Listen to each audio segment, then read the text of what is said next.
Está no ar!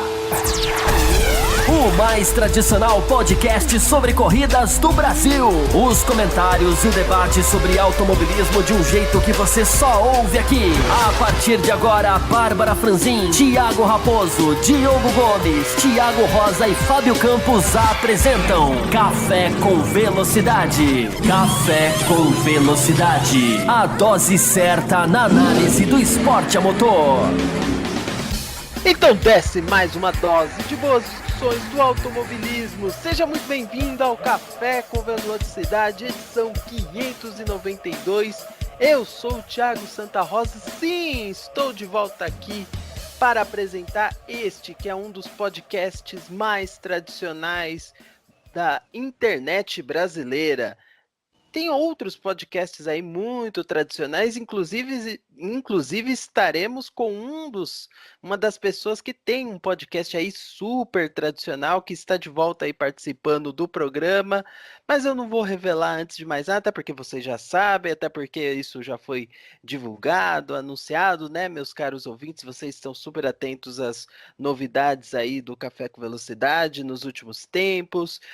Eu que estou aqui um pouco enferrujado, até brinquei nos bastidores com o Fábio Campos, com o Diogo Gomes, que estão aqui presentes comigo mais uma vez para fazer esse programa, que ando um pouco num ritmo de uma Sauber, não é isso, Fábio Campos? Seja muito bem-vindo ao Café com Velocidade.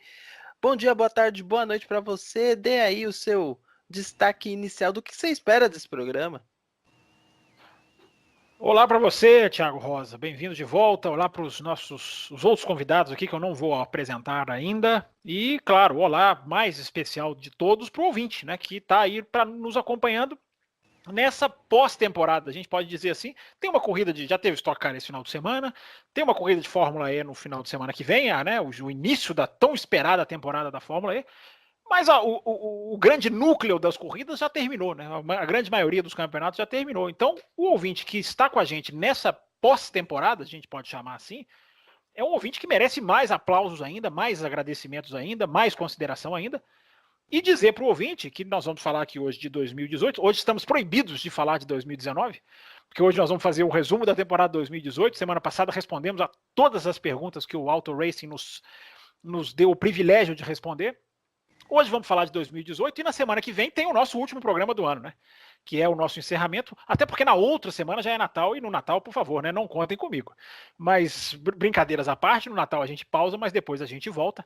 Mas na semana que vem fica o convite, né? É o programa, é o que a gente já pode começar a chamar de especial JF.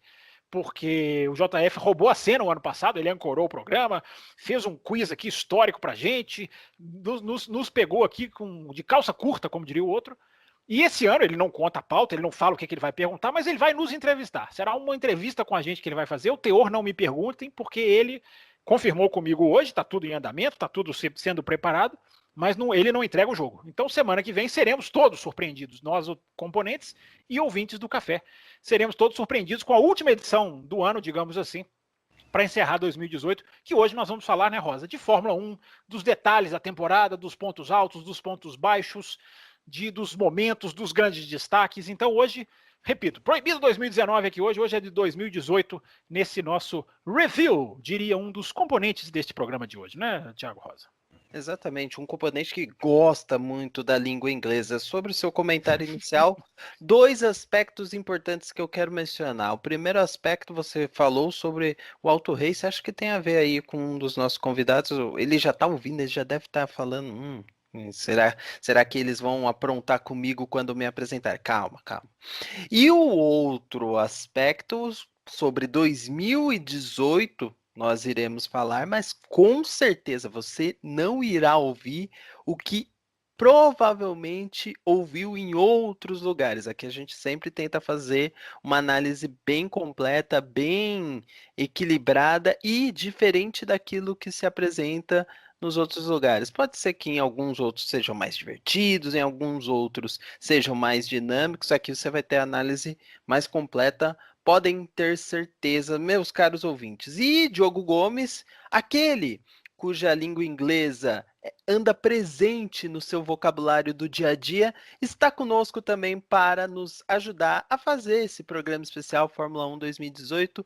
Bom dia, boa tarde, boa noite, Diogo Gomes. Seja muito bem-vindo. Já dê aí o seu destaque inicial para esse programa que fala sobre o passado. Sobre o quase passado, digamos assim, né, Rosa?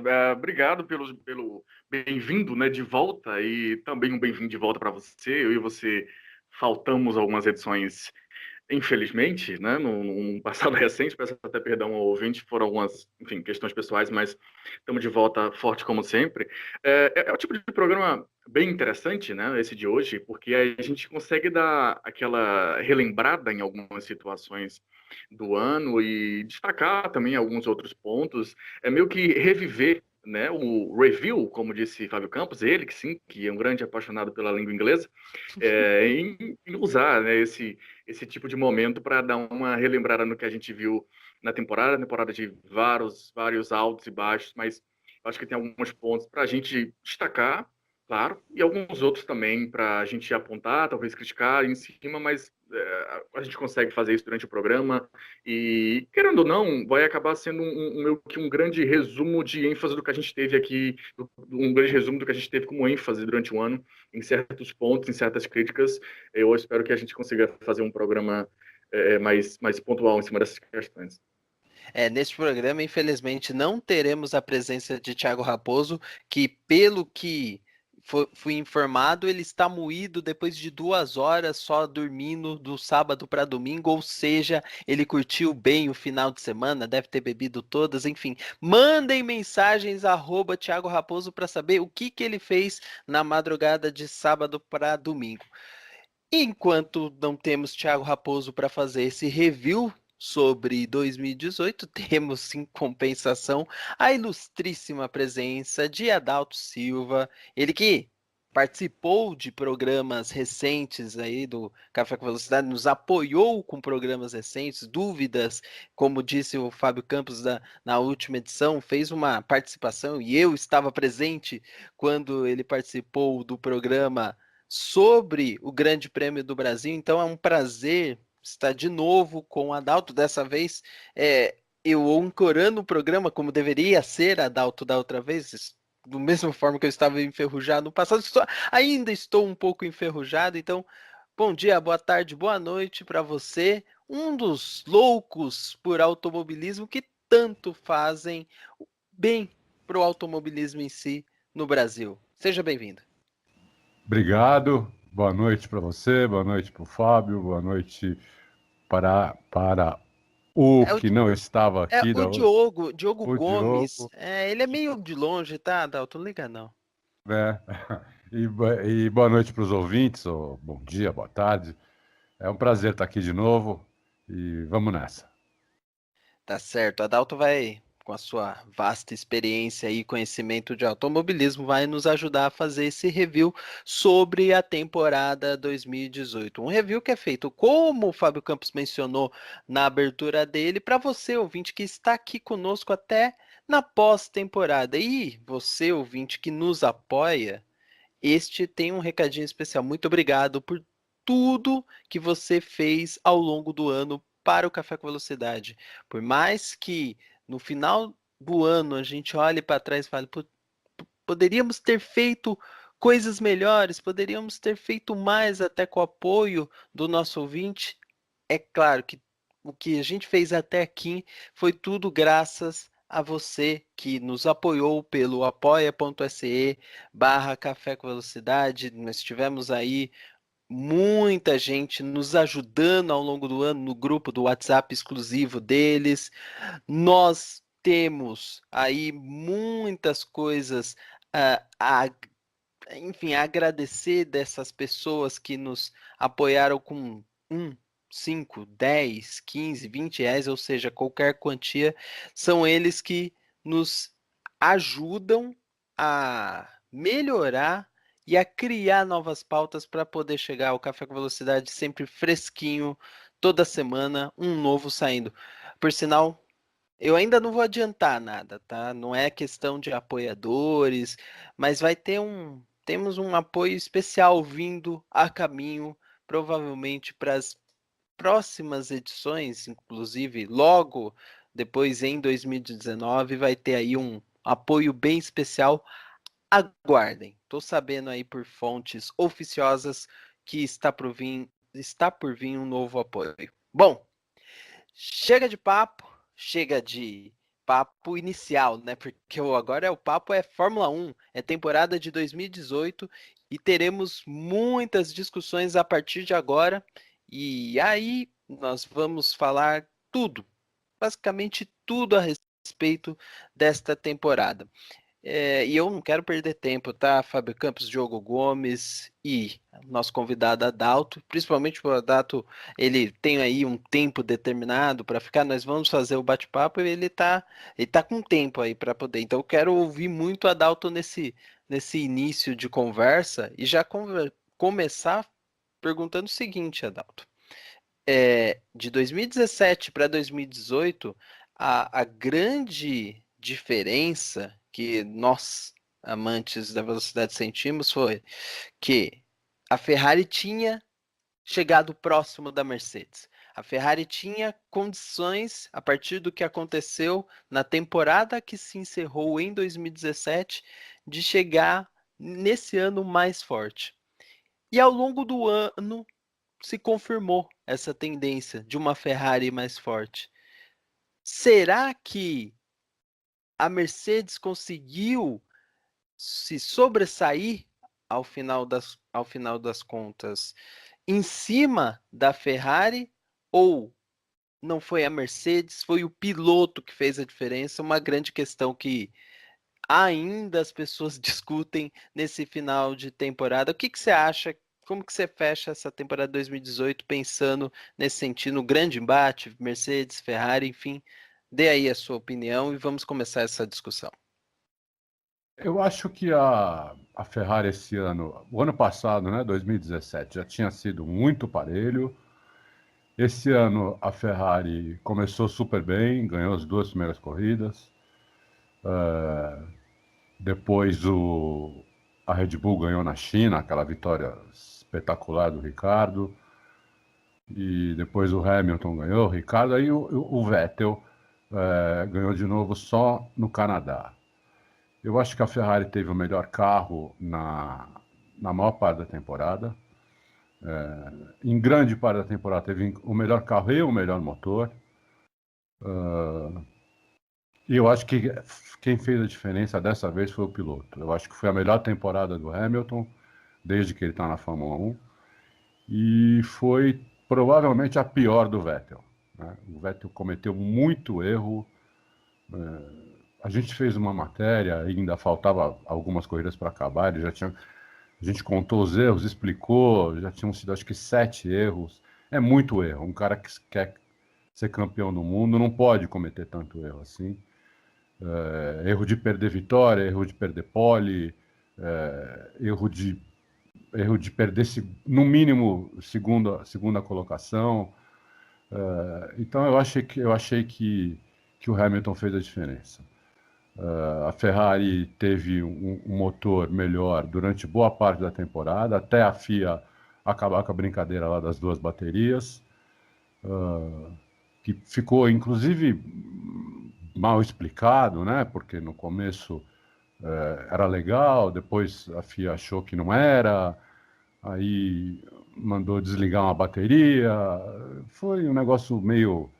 Eu achei meio mandrake. Achei que eles liberaram primeiro para o campeonato ficar equilibrado, aí eles viram que ficou muita diferença e então eles mandaram tirar de novo.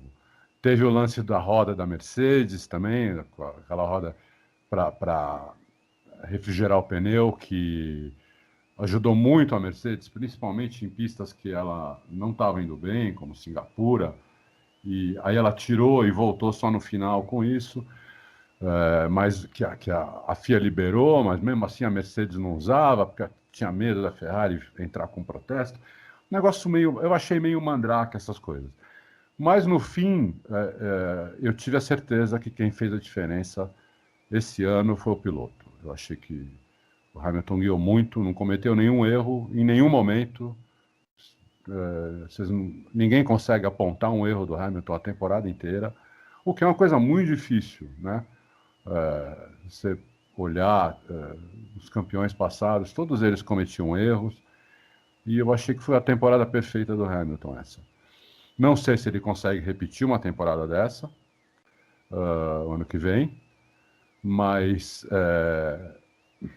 esse ano foi muito bom, foi demais mesmo. Foi uma das melhores temporadas que eu já vi um piloto fazer na minha vida, desde que eu comecei a acompanhar, que foi em 72, no primeiro GP do Brasil aqui. Aqui não era nem válido para o campeonato ainda. O Emerson bateu na minha frente, tá? Tava onde ele bateu. Ou seja, você viu a história passando na sua frente, literalmente, né, Adalto? Agora, aproveitando e ainda com a sua opinião, tá? Eu sei que daqui a pouco Fábio Campos e Diogo Gomes querem opinar a respeito. Você falou muito da pilotagem do Hamilton, né? O quanto que ele foi um piloto quase perfeito ao longo do ano.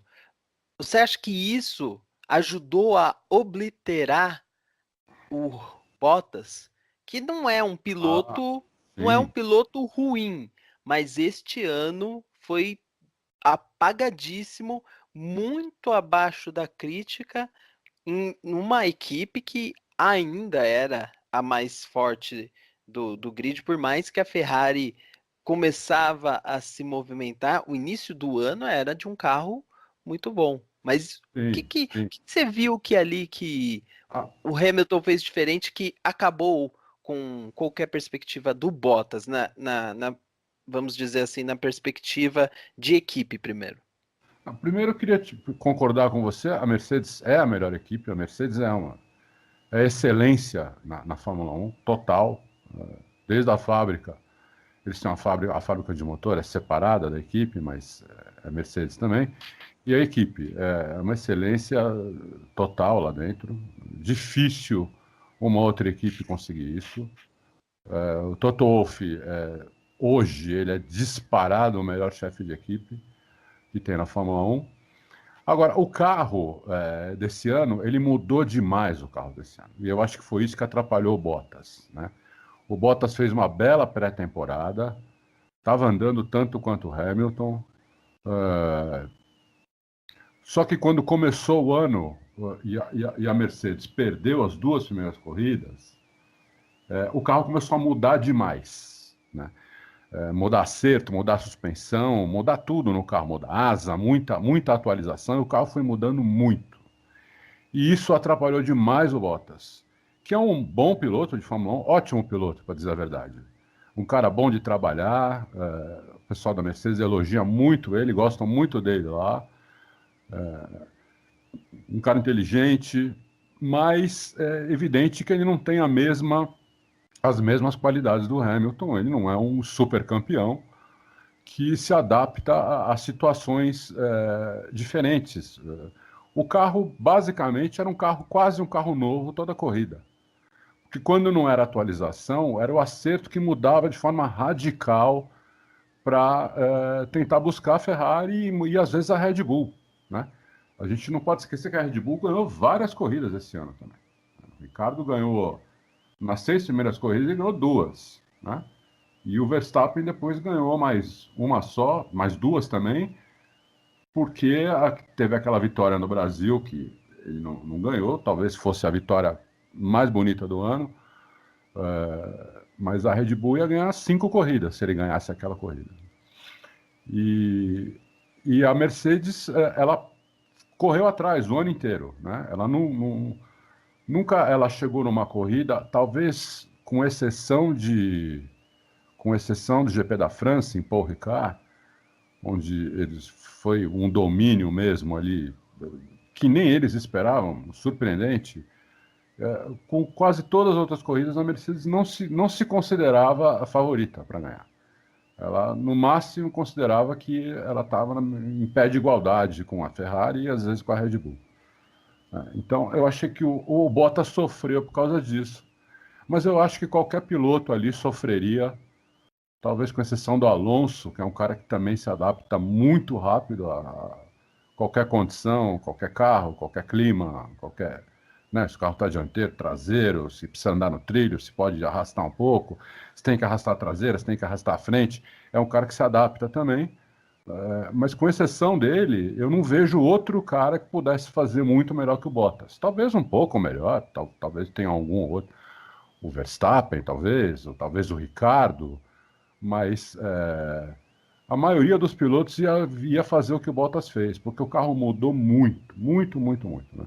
E automobilismo, como todo mundo sabe, é 5% talento e 95% treino. Né? 95%, é 5% inspiração e 95% transpiração. Então, se você tem um carro que vai mudando toda hora, você realmente fica com problema em tirar tudo do carro, entendeu? E precisava tirar tudo do carro, senão não ganhava as corridas, né? O Hamilton fez algumas corridas, algumas que nem apareceram tanto, mas foram antológicas, que ele andou 3/4 da corrida com o mesmo pneu, num carro que todo mundo sabe que destrói os pneus traseiros. Quer dizer, o Hamilton é um cara muito agressivo, que destrói mais ainda, né, do que o normal, e ele conseguiu fazer isso em algumas oportunidades. Então, eu acho que o Bottas, ele foi, como você falou bem, ele foi ofuscado, obliterado, o que seja, pela excelência do Hamilton esse ano, né? O Hamilton, eu considero ele um dos melhores pilotos, mas esse ano ele foi assim melhor do que que eu já tinha visto ele ser em alguma outra temporada. Aí eu vou trazer para discussão tanto Diogo Gomes e Fábio Campos. Eu vou botar primeiro o Diogo Gomes aí numa saia justa com o nosso convidado. Para você pegar, Diogo, comentando em cima das palavras do Adalto, se você concorda ou não, e fazer a seguinte alusão, uma coisa que é do Café com Velocidade, que nós já discutimos algumas vezes, tá? A respeito do como foi difícil para um piloto como o Nico Rosberg ser campeão pela Mercedes, enfrentando um Hamilton que está hoje cada vez mais no nível muito acima da média. Você consegue imaginar hoje, dentro desse contexto, algum piloto que poderia fazer o que o Nico fez naquele campeonato com o Hamilton, pelo que ele guiou em 2018? E aí você pode entrar a fundo aí nas palavras do Adalto e fazer a sua avaliação. Olha, para começar a resposta com o nome, eu acho que o Daniel Ricciardo seria um cara muito interessante de ver. A gente está vindo de uma temporada em que o Hamilton ele foi absolutamente magistral. Então, qualquer ponto de comparação que a gente coloca é difícil, né? Até porque o principal ponto de comparação, que é o Sebastian Vettel, fim de temporada, a gente pode dizer oposta, né? Temporada de diversos erros, como até citou números aí o Adalto. Então, um cara que me chama muito a atenção hoje e que tem um histórico, ainda que de um ano apenas, de enfrentar um cara multicampeão, como foi o Vettel, eu acho que o Ricardo poderia ser um cara que dentro da Mercedes conseguiria dar uma apertada no Hamilton. Agora, vencer é difícil porque a gente tem que olhar o lado do controle de equipe, sem dúvidas, mas a gente também tem que olhar o lado do Hamilton, além de questões extras. Naquele ano foi incrível do Rosberg, sem dúvida alguma. O Hamilton também faz uma temporada muito boa, mas não tão boa quanto essa, por exemplo, quanto foi essa 2018. Concordo na análise de que é a melhor da carreira dele, talvez uma das melhores em qualquer piloto, na história da Fórmula 1 como todo. Aí, enfim, precisaria analisar ponto a ponto, piloto a piloto, temporada a temporada, etc. Até um estudo mais longo, mas tem um ponto decisivo que eu chamei de ponto extra, que é aquele abandono na Malásia por uma questão de motor também, né? Por mais que eu sou um dos que levanta a bandeira de que é injusto lá no final do ano você apontar e, mas perdeu o campeonato por conta disso, ou ganhou o campeonato por conta disso, é meio que não, é de fato um conjunto de de situações, de características, de acontecimentos, mas um acontecimento como aquele é muito marcante, né? Ele vinha para vencer uma corrida, vinha com a corrida nas mãos e abandona por conta do problema no motor, na unidade de potência, e no final acaba perdendo o título por uma diferença mínima, né? Então, claro que aquilo ali foi uma questão a mais que ele teve que remar em cima, mas de maneira alguma tirando os méritos do Rosberg, e principalmente falando que esse Hamilton de hoje, eu vejo ele quase como imbatível. É difícil imaginar um cara que vai chegar na Mercedes, principalmente na Mercedes, por ser a equipe que, eu não vou dizer que foi criada para ele, né, porque a gente sabe do início lá em 2010 e tudo mais, mas é uma equipe que em 2013 ela começa a ser remodelada para ele, e depois na sequência tem um domínio quase que completo. Esse ano, né, nós tivemos pela primeira vez, talvez de fato, a equipe jogando para ele em diversas situações, temos até vitórias nesse sentido, né, entregues a ele, podemos colocar dessa maneira. Foi, verdade, bem lembrado, bem lembrado. Lá na Rússia, quem ia ganhar era o Bottas essa, né? Aquela. Exatamente. Então, assim, hoje é uma situação quase impossível ver, sabe, alguém, mas acho que o Ricardo seria um cara suficientemente qualificado e xereta, se é que existe ainda essa expressão, para ir em cima e falar, pô, eu vou abusar esse cara, sabe? Não sei se o Bottas está tão disposto assim.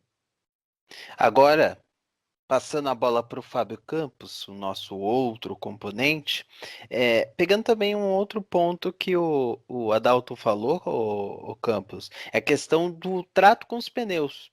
E os pneus esse ano, dentro dos fatores externos, ou que são comuns a todas as equipes, né?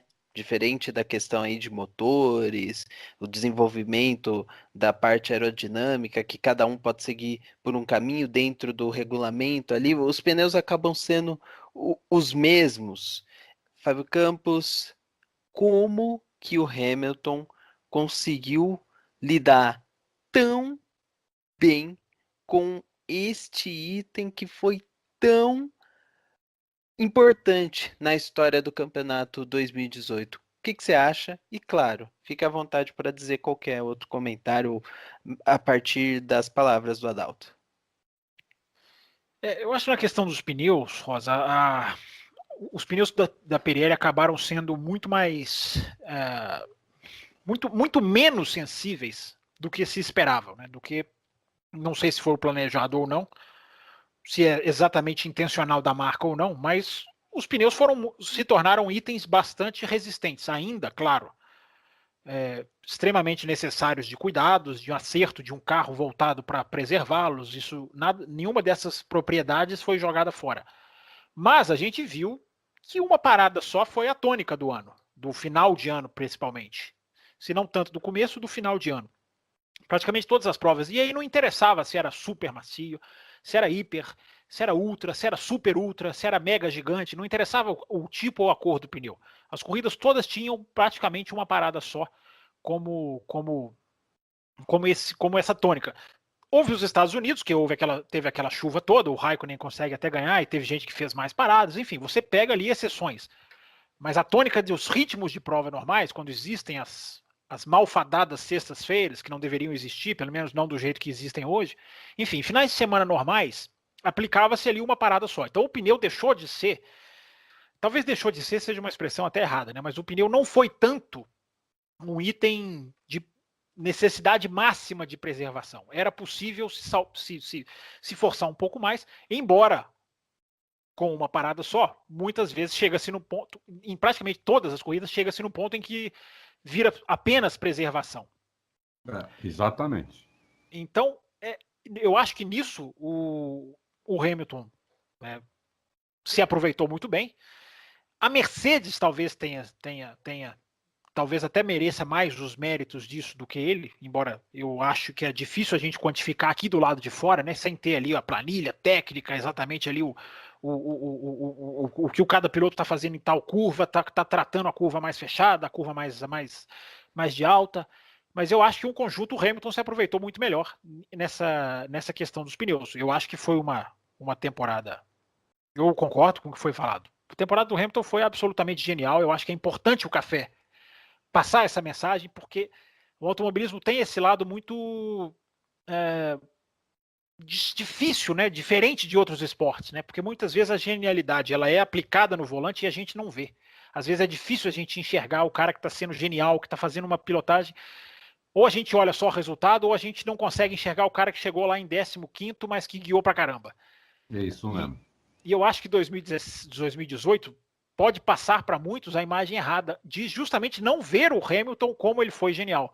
Por isso que a gente falou na semana passada, respondendo as perguntas dos ouvintes, nós batemos na tecla do Grande Prêmio da Itália. O Grande Prêmio da Itália, ele é ótimo porque ele é a prova visível. Ele ali ficou visível como que o Hamilton conseguiu buscar uma corrida, como que ele conseguiu, aos olhos do mundo, ganhar posições do jeito que as posições têm que ser ganhas, por ultrapassagem.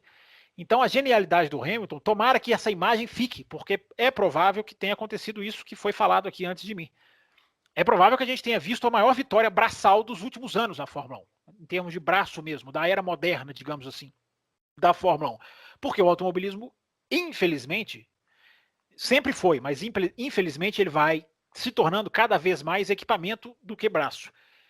E isso, claro, que o equipamento vai sempre contar e talvez vá ser sempre mais do que 50% num resultado. Mas quanto menos braço, pior, na minha opinião. Tem gente que gosta de ver o carro mais rápido, triturando, ganhando 35 corridas por ano. Eu prefiro ver justamente esse tipo de coisa que a gente viu em 2018. Você pegar ali o cara que conseguiu trazer no braço algumas corridas, o cara que conseguiu manter um alto nível, o cara que conseguiu fazer classificações como a que ele fez em Singapura, que é uma coisa absolutamente mágica, aquela classificação. O cara vai e bota 1 segundo, de repente, em todo mundo, quase 1 segundo. Então, tomara que o ouvinte saia de 2018, cada um vai sair com a sua imagem, né? Nós aqui na bancada não somos iguais, imagina todos os nossos ouvintes. Mas tomara que o ouvinte saia de 2018 com essa imagem de ter podido ver um exemplo de braço muito legal, muito forte e muito assintoso por parte desse gênio. Porque ele a gente pode chamar de gênio, sem exagero. Hoje, gênio é uma palavra banalizada. Ele a gente pode chamar de gênio, que é o Lewis Carroll Hamilton, que chama-se Lewis Carroll Hamilton por causa do Carl Lewis, quem não sabe, o corredor de atletismo. O pai dele era fã do Carl Lewis e chama ele com esse nome ligado à velocidade, e os dois são geniais no final das contas. Né?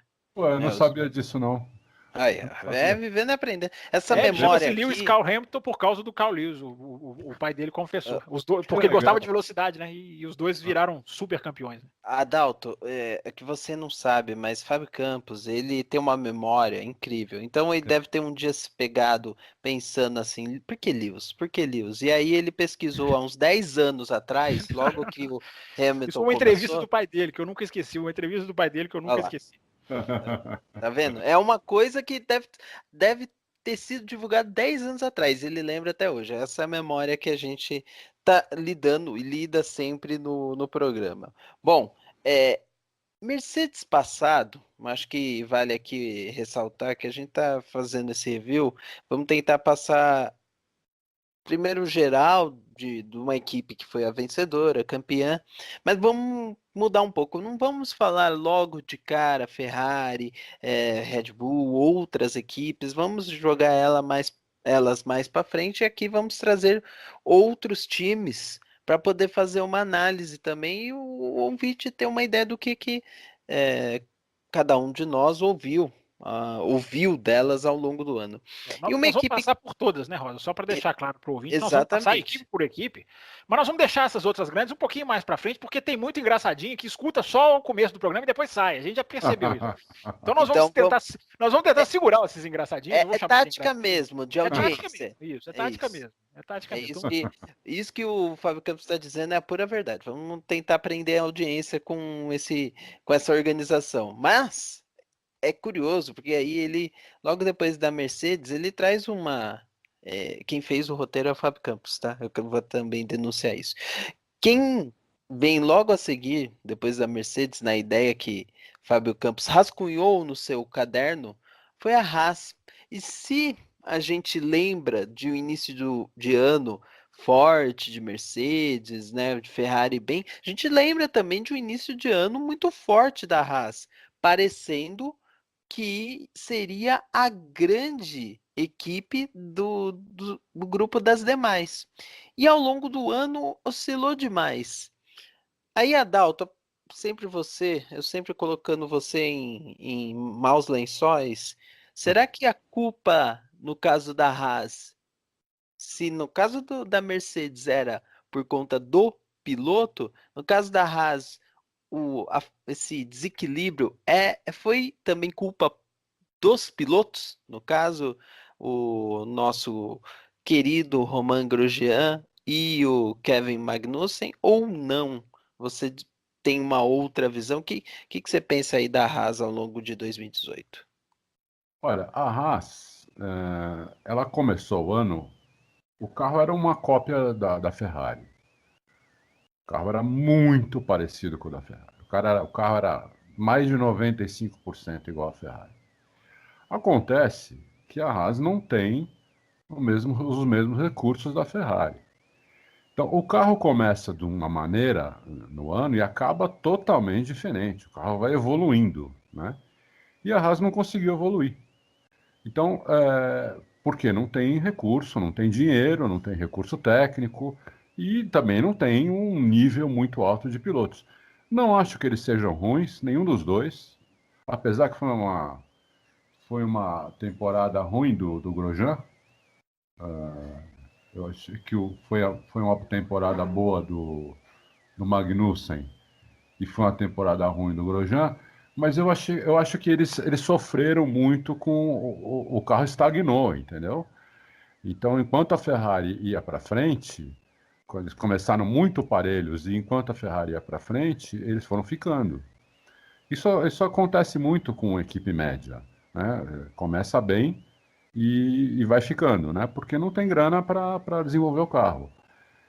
E também não tem um feedback espetacular dos pilotos, apesar que hoje isso está muito menos do que era antigamente, né? Hoje, pouquíssimos pilotos, as equipes ouvem e fazem o que eles pedem, pouquíssimos. Conta no dedo aí, talvez tenha 3 pilotos que consigam ainda fazer que a equipe mudar alguma coisa por um insight deles. Mas eu achei que o carro foi o principal problema da Haas, as atualizações, por isso que eles foram ficando. Pode ver que se você pegar no começo do ano, a primeira corrida não precisa nem falar, né? Eles iam fazer provavelmente quarto e quinto, e depois eles foram ficando e não conseguiram mais recuperar. Para mim a Haas foi isso. Fábio Campos, agora é com você. A opinião do Adalto é que o Kevin Magnussen fez uma boa temporada. Se você fosse o dono da Haas, fosse o Haas propriamente dito,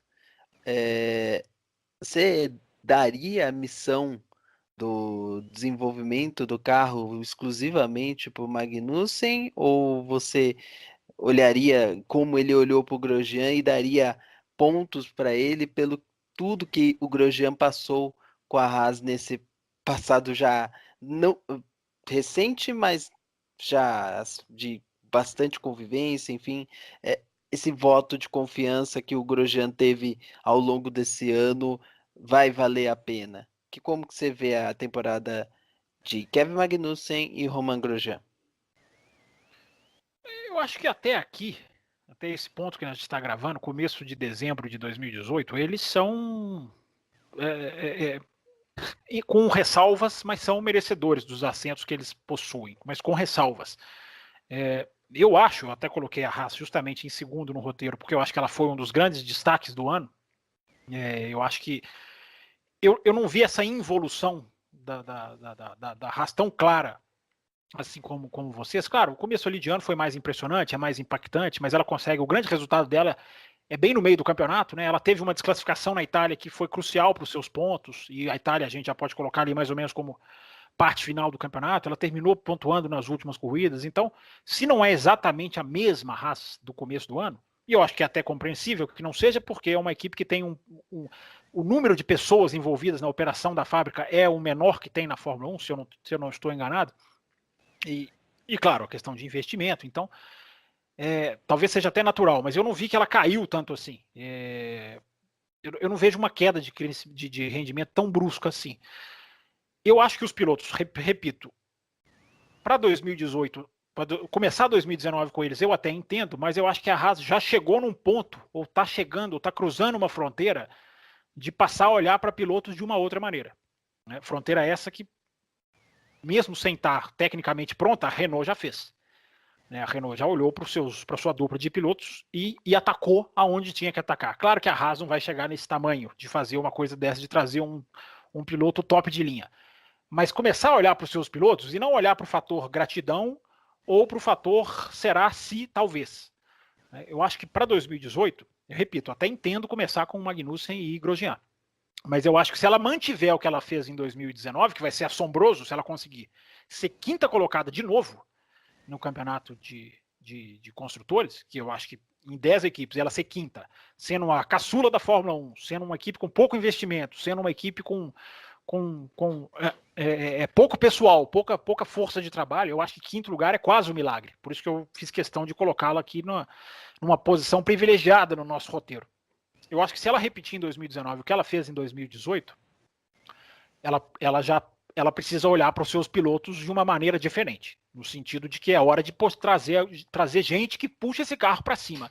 Não apenas conduza esse carro e conquiste pontos. Alguém que eleve o nível da equipe mais ainda. Então, para agora dá. Mas se ela continuar assim, já acho que é hora de começar a olhar para pilotos de uma outra maneira, porque vamos falar o português muito claro, né? Grosjean e Magnussen não têm futuro. Eles não possuem futuro. Não é nem questão de mercado injusto como aconteceu com outros pilotos do grid. É questão de que eles não têm futuro mesmo. Eles não têm para onde ir. Eles não têm para onde crescer. Eu sou até um admirador do Magnussen por causa do estilo do Magnussen, eu acho legal. Mas aí é outro tipo de conversa. Né? Eu gosto desse piloto bravo, desse piloto que não entrega a posição. Isso me agrada. Eu também. Eu também. Nós somos minoria, você sabe, né? Eu sim. A maioria condena veementemente, o chama de sujo. Enfim, às vezes o piloto ele adquire uma pecha, né, uma imagem que eu sempre falo aqui no café, né? Automobilismo é percepção. E quando a percepção cola em um piloto, uma equipe, uma pista, uma pessoa, um narrador, essa percepção gruda e parece que nada muda o que pensam de determinadas figuras. Então eu acho que o Magnussen tem uma pecha, né, para usar essa expressão feia, devia ter escolhido alguma em inglês, mas ele tem essa imagem, mas a mim admiro o Magnussen, eu acho que ele passou do ponto no Azerbaijão, aquilo que ele fez com o Gasly, aquela imagem o Board mostrou, não está sempre certo, não é isso. Mas é uma postura de piloto que eu acho que me agrada, ao contrário de um piloto da Mercedes que vocês estavam falando agora há pouco. O piloto da Mercedes tem uma postura que não me agrada. Esse piloto da Haas tem uma postura que me agrada. Mas como o assunto não é esse, o assunto é futuro, é velocidade, é desenvolvimento, é projeção de carreira, eu acho que a Haas já pode começar a olhar o mercado, até porque ela virou uma cadeira cobiçada. Né? Ela faz proposta para um piloto hoje, ela pode levar um piloto que ela quer, na medida da proporção salarial, é claro, mas ela pode. É verdade. Você sabe qual é a diferença entre o Grosjean e o Magnussen? A diferença é a seguinte: se o carro tiver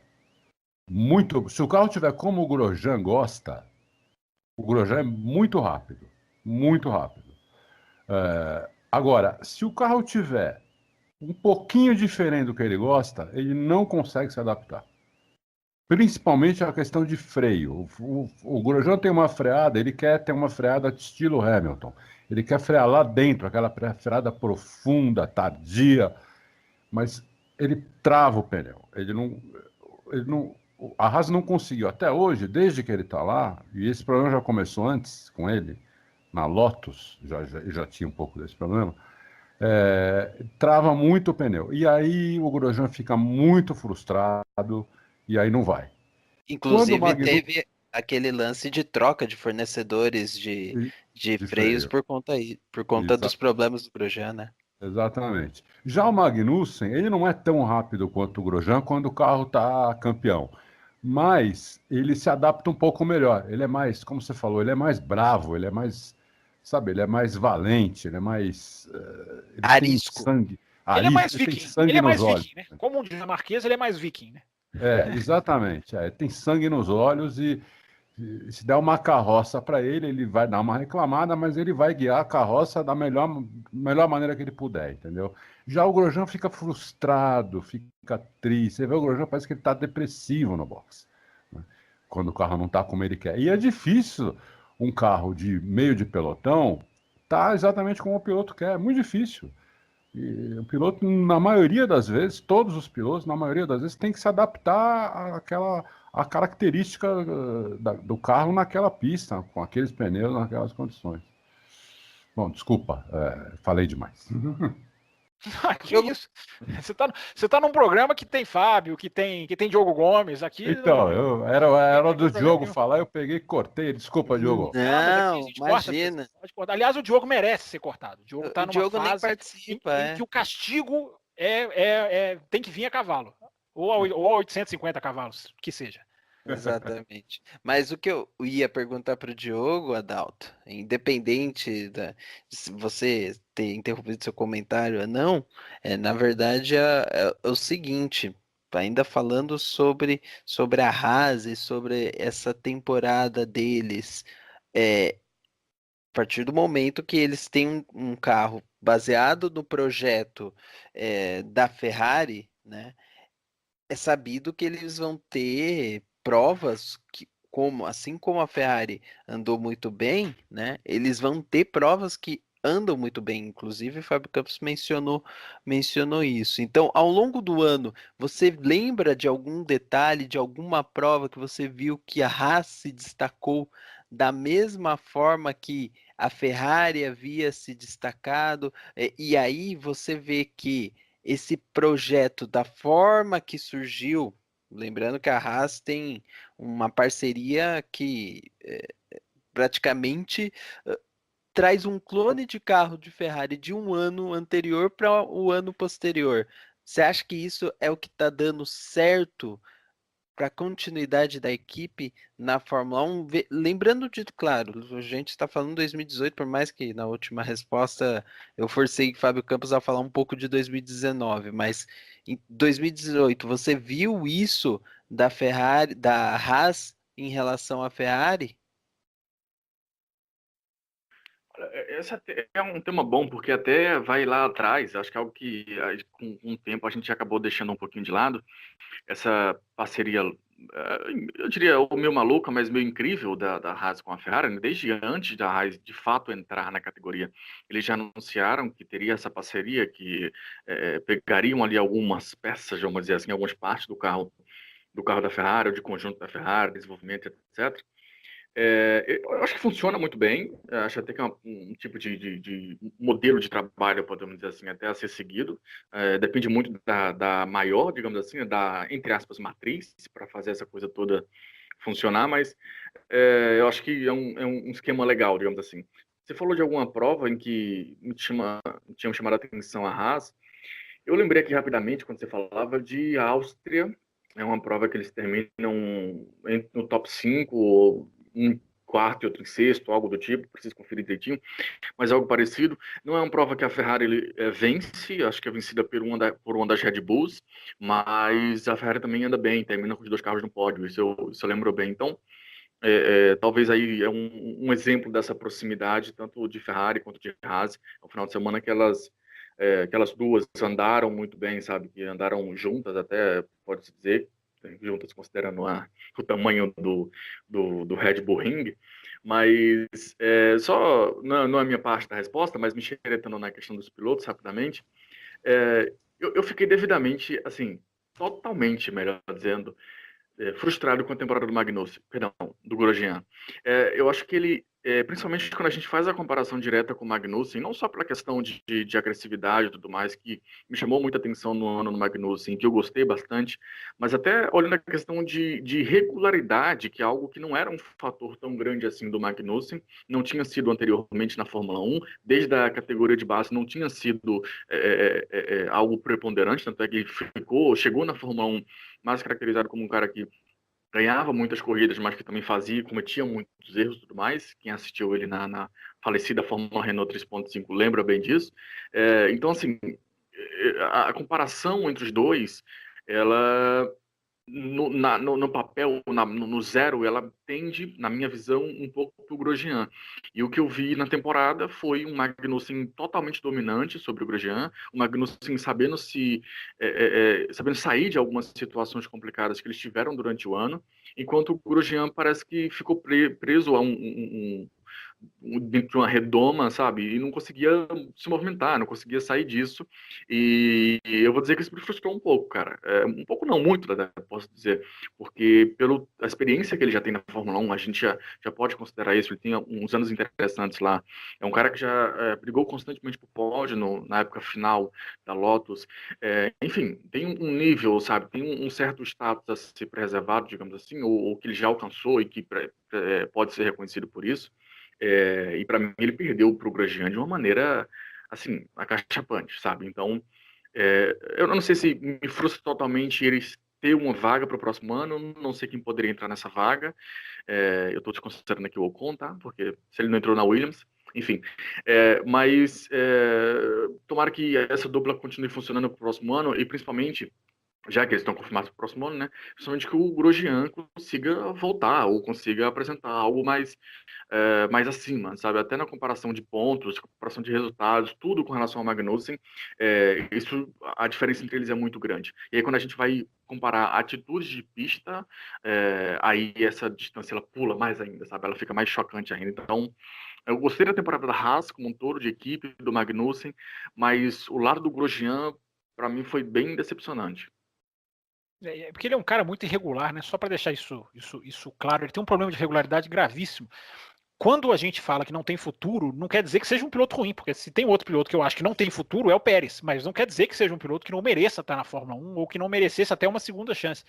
Mas as portas estão fechadas, não quer dizer que é um piloto ruim que tenha que sair. Como a gente está num programa de retrospectiva, eu vou me lembrar aqui do Grande Prêmio do Azerbaijão, quando o Grosjean bate no muro sozinho, absolutamente numa bandeira amarela, sem ninguém, eu acho que ali o futuro dele foi sepultado. Se existia, porque existia, Em né? bandeira amarela, Na né? bandeira amarela, exatamente. Existia uma pequena conversa dele na Ferrari, será que ele pode?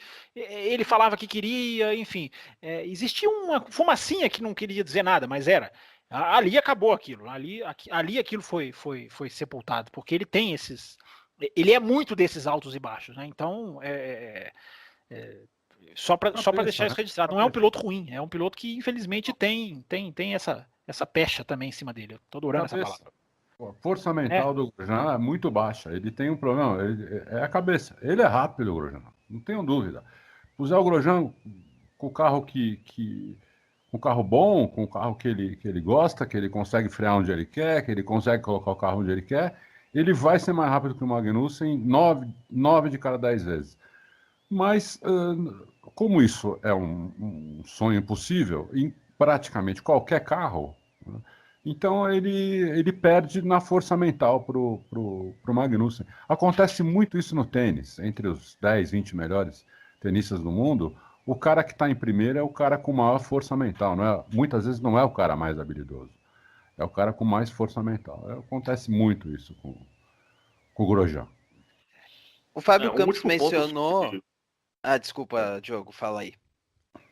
Não, eu tô com um pouco de delay, perdão. Um último ponto sobre o Grosjean é que a gente falou que a Haas começou muito bem, e de fato começou muito bem. A temporada, o histórico do Magnussen é uma prova grande disso. Mas eu estava vendo a tabela aqui, é algo que eu tinha em mente, mas não lembrava do número. O Grosjean ele só consegue pontuar na 9ª corrida da temporada, que foi exatamente a que eu citei da Áustria. Repito, a gente está falando de uma equipe que começou o ano muito bem. Claro que tem que ser feita a consideração da Austrália, né, que é a prova em que os dois carros vinham para pontuar bem e tem um problema, se não me engano, na porca da roda traseira direita, algo do gênero, e por isso os dois carros têm que abandonar. Mas olhando o número puro e tirando essa exceção, são 9 provas para ele poder pontuar. Isso é quase, né, a metade do campeonato. O campeonato com 20 provas, 21 provas. Então, acho que esse número já dá um reflexo bom de como ele demorou para conseguir a pontuação. Puxando aqui de memória, eu lembro que em determinado ponto da temporada apenas ele e Sirotkin não tinham pontos, né? Porque ele demorou tanto para pontuar que chegou nesse ponto extremo. Mas você vê que só uma informação rapidinho, como o automobilismo é percepção, né? Você está corretíssimo, ele demora a pontuar e o Magnussen já tinha quase 30 pontos quando ele pontua pela primeira vez. Só que ele passa, a partir desse momento, ele pontua mais do que o Magnussen no restante do campeonato. Então você vê como que é. Se a gente for pegar justamente essa da Áustria, que ele pontuou pela primeira vez, daí até o final do ano, ele supera o Magnussen, não na pontuação total, mas no período Áustria em diante, ele marca mais pontos que o Magnussen. Então a percepção é curiosa. Fica essas duas essas duas colocações para o ouvinte aí analisar.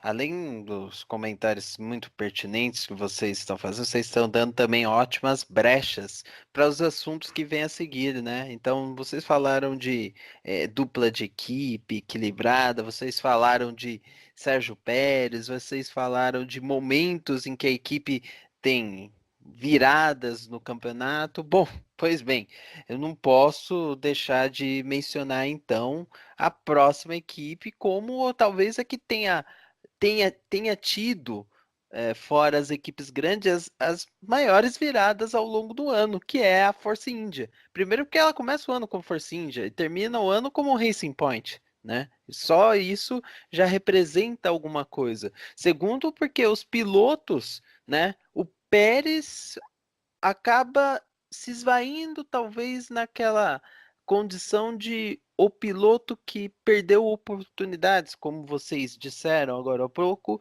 e o Ocon que é o futuro, mas não agora. Adalto, de novo você, sempre trazendo sua opinião em primeiro lugar, que foi Olha, esse ano da Force India, a equipe que tem o menor, ou tinha um dos menores orçamentos, que tinha uma rentabilidade muito grande entre as equipes, mas é um caos absoluto a administração do ponto de vista financeiro, mas esportivamente estava dando certo, Adalto. E aí acontece tudo que aconteceu esse ano. é, Como fazer uma análise disso? então, ali na Force India a gente tem quase o oposto da Haas. Começou mal, Force India, primeira corrida muito mal. Não foram nem por Q3, se não me engano, na Austrália. E depois a Force India começa a melhorar. O problema é que o Vijay Mallya, ele é um cara que, primeiro, que ele é procurado, já era procurado pela Interpol há mais de 2 anos, né? Uns 3 anos já. E é um cara que estava tirando uma grana da equipe, a equipe não tinha. Ele estava tirando 1 milhão, 1,5 milhão de dólares por mês da equipe, né? A equipe não, uma equipe de meio de pelotão, você não pode ter um dono que quer ganhar 12 milhões de dólares por ano, 12, 18 milhões de dólares por ano, né? Não existe. Então, mas aí corpo técnico da Force India é bom. Os dois pilotos são bons, tanto o Pérez quanto o Ocon. Então a equipe foi se recuperando desgraçadamente, apesar do Vijay Mallya, ela foi se recuperando tecnicamente, foi melhorando, né? E acabou o ano até de maneira decente, porque uma equipe quase faliu, ficou na frente da Sauber, da Toro Rosso e da Williams, né? Só não ficou na frente da McLaren, né? Porque o Alonso fez milagre com esse carro, com o pior carro, para mim, o pior carro do grid. Inacreditável o Sr. Fernando Alonso ter conseguido fazer 50 pontos com o pior carro do grid, mas ele fez. Mas se não fosse o Alonso, a Force India ia ficar em sexto lugar no campeonato, né? Em vez de fazer 52 pontos, provavelmente teriam feito, sei lá, 70, por aí. Perderam bastante ponto para o Alonso na McLaren.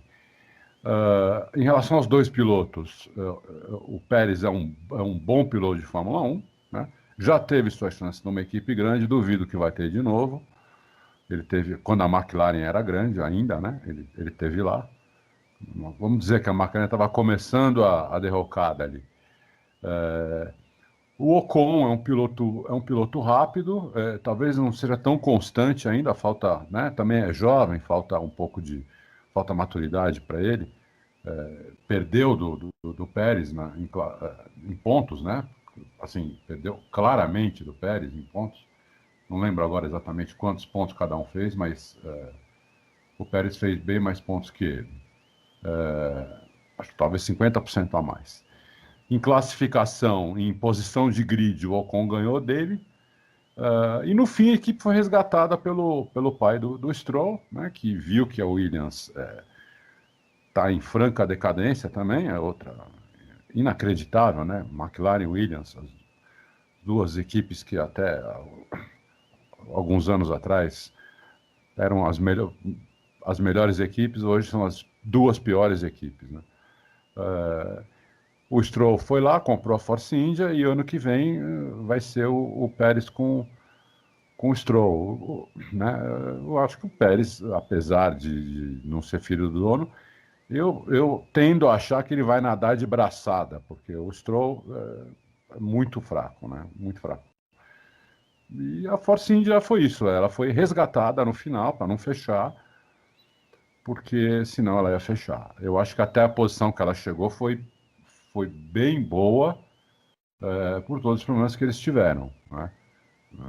A Sauber, que tanto falaram da Sauber, né? Ah, Sauber, Leclerc, não sei o quê, ficou atrás da Force India, né?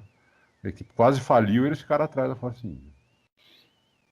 Diogo Gomes, algum comentário que você queira puxar a respeito da Force India? Só destacar a questão de números, se aí trabalhando em cima de um grande SIG, né, mas só fazendo uma projeção para mostrar essa questão da boa temporada da Force India, eu diria, a parte, questões administrativas, etc. Se eles não. A primeira parte dos pontos, né, quando eles era uma equipe indiana, vamos dizer assim, entre aspas, não tivessem sido apagados, ela teria terminado a temporada com 111 pontos, né, passando a Haas, que a gente falou agora há pouco, pela quinta colocação e terminando a temporada 11 pontos apenas atrás da Renault. É uma temporada bem interessante. A segunda parte da temporada também, né, quando eles conseguem fazer essa volta para passar Haas, Toro Rosso, Williams, etc. Enfim, é uma temporada bem interessante. Eu acho que o Pérez fez o conjunto Pérez de sempre. É um piloto que tem alguns não, vários altos e baixos durante a temporada, mas que quando tem oportunidade consegue mostrar seu trabalho bem. O pódio em Baku, mais um pódio em Baku, acho que é um bom exemplo disso. Por mais que a gente não perceba, mas é um cara que quase todo ano está no pódio. Isso é algo que tem que ser destacado, ainda mais em uma categoria onde você tem uma divisão cada vez maior entre o grupo da frente e o grupo de trás, né? Fórmula 1A e Fórmula 1B, como se acostumou a chamar esse ano. E o Ocon é um cara que eu particularmente gosto muito, acho que tem muita capacidade, creio que fez uma boa temporada, esbarrou em alguns erros, mas considero completamente normal. Claro que é um absurdo não ter ele no próximo grid, né? Mas como a gente foi proibido de falar em 2019, acho que vocês falaram também, né, no programa passado. Mas no geral, eu acho que é uma temporada bem, bem interessante da Force India, e assim, fica para mim a impressão de que eles tiveram que superar, além das outras equipes, eles mesmos, né, a parte de administração e tudo mais. São uma equipe bem controlada, são uma equipe melhor organizada administrativamente, financeiramente também, talvez até pudesse pensar em algo maior, que seria bem interessante. Eles vão ter um aporte financeiro relativamente interessante, né, com esses novos donos, claro que a gente vai ter que esperar um pouco mais para pegar a definição de valores, etc., se isso for divulgado, mas só a chegada do Stroll, né, já traz, e do novo dono, né, o pai dele, não só o pai dele, mas um grupo de empresários que chega junto com o pai dele, vai dar um boost interessante, salvou a equipe da falência e deve dar um boost interessante, até porque o filho dele está lá agora. Mas por mais que eu fique feliz pela temporada e por mais que eu fique feliz que a equipe tenha sido recuperada, ainda fica uma sensação de, poxa, poderia ser melhor ou poderia ser menos conturbado, sabe? Mas, enfim, Fórmula 1. Fábio Campos, a sua opinião eu quero que seja especificamente ou focada na questão esportiva da Force India, porque ela sempre, né, desde que juntou Sérgio Pérez e Esteban Ocon, sempre tem a questão esportiva sendo realçada e foi mais um ponto, ou mais uma vez aconteceu de novo que essa dupla causou, vamos dizer, um barulho grande e eles tiveram que tomar ações. E você foi um dos críticos nisso. Eu quero que você até relembre, porque é algo que marca o 2018 dessa equipe, né? É verdade. Ainda bem que você me pediu para falar do lado esportivo. Se você me pedisse para falar do lado jurídico, pro lado de documentos, pro lado Não, administrativo, mas ninguém sabe, nem o próprio VJ Malia sabe. eu ia me Então, descabelar aqui. Mas a verdade é que a equipe foi realmente salva durante a temporada, isso é muito válido. Eu sou muito crítico da Force India, dessa política de proibição dos seus 2 pilotos. Eu tinha uma esperança de que novos donos, era uma esperança boba, sem nenhum tipo de fundamento, mas é uma esperança que eu sempre carrego, né, de que os novos donos ali, assim que ali chegassem, falassem, não, aqui não tem essa proibição, nós vamos lidar com as batidas de uma outra maneira, nós podemos punir, agora nós temos dinheiro, a gente pode aplicar mais multa, ou a gente pode suspender, a gente põe o Latifi para correr, embora, claro, colocar o Nicolas Latifi para correr é pedir para correr com um carro só, mas algum tipo de administração esportiva, já que é isso que é o que mais importa, diferente dessa pobreza, desse atentado ao esporte, que é proibir seus 2 pilotos de brigar, e a Force India passou o ano inteiro com essa proibição. Não se enganem que o toque em Singapura signifique não havia proibição. Havia, eles correram um ano inteiro sob essa proibição, um ano inteiro fazendo, às vezes distante das câmeras, como se eu não me engano na Áustria, em que as câmeras não mostraram, mas eles fizeram o tal do elástico, né, troca a posição, aí se não conseguir, volta, devolve no final, que é essa coisa patética, né, esse jeito patético de fazer corrida, ridículo, né, de você, não, sério, deixa o cara tentar, se ele não conseguir eu devolvo, fica esse joguinho de peças marcadas pelos boxes, e eles fizeram isso várias vezes, e repito, várias vezes, nem mostradas pelas câmeras, algumas vezes sim, mostradas pelas câmeras, algumas vezes sim, os rádios mostraram escancaradamente. Tem que falar isso porque no Brasil eu já percebi que não gostam muito de rádio, né, os caras que sentam lá na transmissão. Mas em várias provas, os rádios mostraram o Pérez ou o Ocon falando, deixa eu trocar de posição, deixa eu tentar, depois eu devolvo, deixa eu estou mais rápido, deixa eu fazer alguma coisa, os pilotos pedindo. A Force India tem uma coisa muito legal, que é o nível de pilotos parecido, só que, claro, nunca disse aqui que os toques têm que ser relevados ou varridos para debaixo do tapete. Mas eu acho a proibição, eu sempre usei essa expressão aqui, né? É um caminho muito fácil, é não saber administrar. É muito, bateu, proíbe. É típico de um automobilismo de resultados. Então eu sou muito crítico da Force India nessa questão esportiva. Eu acho que esses caras, o Otmar Snaufner, aquele que saiu, Bob Furlan, eles podem ser gênios tecnicamente, mas para mim não acrescentam muita coisa em termos de esporte. Se saíssem da Fórmula 1 amanhã, eu não sentiria falta absolutamente nenhuma. Só que tudo isso posto, há que se relevar como esses caras são competentes tecnicamente, né? Como a equipe é competente tecnicamente. O Diogo citou muito bem, o Pérez é um cara que vem conseguindo quase que um pódio por ano. E isso numa Fórmula 1 que não permite pódio que não seja para Red Bull, Ferrari e Mercedes. Eu imagino essa Force India numa época em que, por exemplo, quando tinha a Toleman conseguiu lá seus pódios com Senna, a Stewart conseguia vários pódios com o Barrichello, só para citar brasileiros, mas enfim, outras equipes conseguiam pódio e essa época deixou de existir. E mesmo assim o Pérez consegue uma marca que ela tem que ser amplificada, porque conseguir pódio hoje em dia é um feito, quem não está entre as 3 primeiros, é um feito quase de livro dos recordes. Então, imagina esse Pérez numa Fórmula 1 com um pouquinho mais de chance daquele cara que tenta uma estratégia diferente, daquele cara que tenta ousar mais no pneu. A Force India foi pioneira em trazer um engenheiro só para pneu, dedicar um engenheiro, não trazer, mas dedicar um engenheiro só. Olha aqui, você vai cuidar única e exclusivamente de pneus, cara. Você vai ficar olhando todo o desgaste, você vai ficar analisando. Isso naquela época que era Pérez, Hülkenberg, enfim. E a Force India foi crescendo como ela cresceu. Então, a gente já está acabando o bloco, né? Então nem vou me estender tanto. Eles são muito, se a administração é pobre esportivamente, eles são muito competentes tecnicamente, tem gente lá desde a época da Jordan, que já era uma equipe muito competente tecnicamente, então que se aplaudir, eles perderam a 4ª colocação por causa dessa questão financeira, que eu acho uma burocracia besta da Fórmula 1. Era a mesma equipe, eram as mesmas pessoas, foram recompradas, eu entendo, existe aquela questão jurídica, a gente não pode ficar vendendo toda hora, mas ali o bom senso tinha que valer mais. Era a mesma equipe que entrou em decadência e foi salva. O salvamento foi punido, não foi incentivado. A Haas até hoje tenta puxar ponto da Force India, tentou antes do Grande Prêmio de Abu Dhabi, enfim, aí fica esse come-come que o Bernie Ecclestone desenhou muito bem, né? Deixou com que as equipes fizessem das equipes inimigas umas das outras, e não todas pensando pro bem comum. Então eu acho que esse regulamento de tirar os pontos da Force India é uma pena, porque era a mesma equipe e eles estariam lá em cima na tabela, porque é onde a competência deles está, né? Eles são muito mais competentes do que a Renault. são muito mais competentes do que a Renault, e o orçamento versus resultados é a comprovação disso. Ah, concordo plenamente com isso. Muito mais competentes que a Renault. É. 2019 pode até não ser, mas até agora, nesse começo de dezembro, quando estamos gravando, são sem dúvida mais competentes. Né?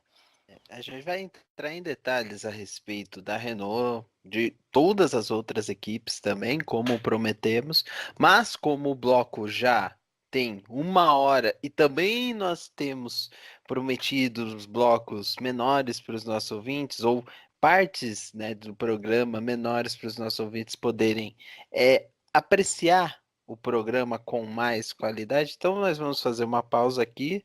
Falamos das 3 primeiras equipes desse review e voltaremos no bloco a seguir falando das demais. Eu não vou nem falar a ordem, vocês que ouçam Vocês o que vão lá programa. e cliquem. Vocês que ouçam o programa e descubram. Se bobear, acho que nem no texto vai estar, mas isso aí é o redator que Boa ideia. vai definir, tá? Ô, Thiago, deixa só deixar uma coisa. Eu vou ter que, infelizmente, eu vou ter que sair. Era isso que eu ia falar. O Dalton tem É. horário, então eu já ia perguntar até se ele ia continuar ou não. Vai lá, Dalton, dá o seu recado. Então, eu só queria deixar uma coisinha para vocês sobre a Ferrari, que vocês provavelmente vão falar no próximo bloco. Existe uma queda de braço dentro da Ferrari, um jogo de poder lá, que pode complicar a situação deles no ano que vem.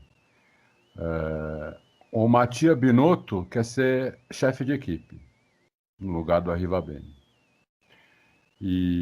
Então, existe esse problema lá. Eu não sei se o Mattia Binotto seria um chefe de equipe melhor que o Arrivabene. Não que o Arrivabene seja bom, eu acho que o Arrivabene é fraco para a Ferrari.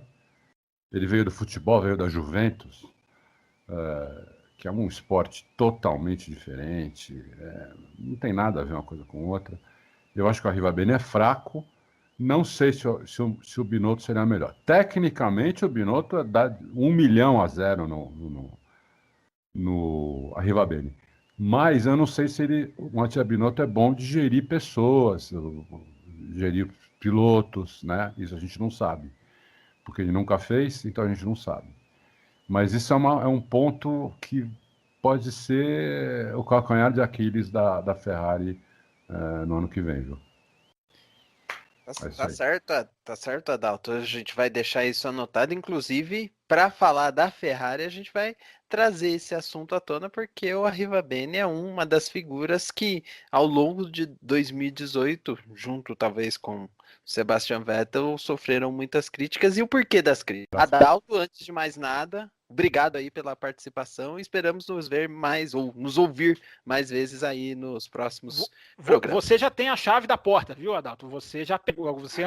Abrimos a porta para você, antes servimos uma água, agora você já tem a chave da porta, você sabe muito bem o caminho, você sabe muito bem que você vai entrar a hora que quiser. Muito obrigado, agradeço. E olha, queria fazer um elogio para vocês. Muito alto nível. Para nós, né? Graças também a você, né? Muito alto nível, muito bom mesmo, sabe? É difícil achar, sabe? Gente que sabe mesmo, sabe analisar, sabe falar, conhece a Fórmula 1. É um prazer eu estar sendo convidado para participar com vocês. Está sendo um prazer para mim. Obrigado, A honra é mesmo. nossa.